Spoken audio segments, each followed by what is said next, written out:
Well, hello everybody out there in YouTube land, Facebook land. Never land in the land of the rubber band. Yeah, this Chief. I was working on this thing last night. I roughed this thing out.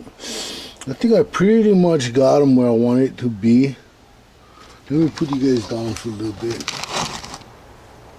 Okay. I think I pretty much got them where I wanted it to be. Oh yeah. So as you can see, this fits in like that perfectly. That means she's cut right. She's gonna fit in this way though. That's the way it was machined to go in. And what I have to do is I gotta cut this thing off down there and then trim her up so that she fits. And there's one T-nut down made out of this this stock, and that's what's gonna hold this this vise here. I'll get I think I'm gonna be using 3/8, maybe 1/2-inch bolts. I'm not sure. Gotta see.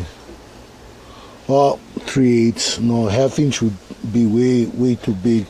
Be bigger than this riser. So 3/8. 3/8 is just gonna fit. I'll get 3/8 grade 8. When my my tap and die come in, I'll tap this this T-nut that I roughed out. As you can see on the left side, they look like they're on. Yeah, looks like it's on. So yeah, I just gotta cut this thing off and trim the width to fit on the mill, and should be ready to go in.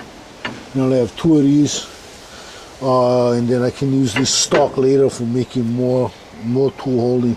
I had been making this other one, but I don't know if I want to use this one. I could use it for other stuff, but I had this piece of scrap. So anyway, this is what I got.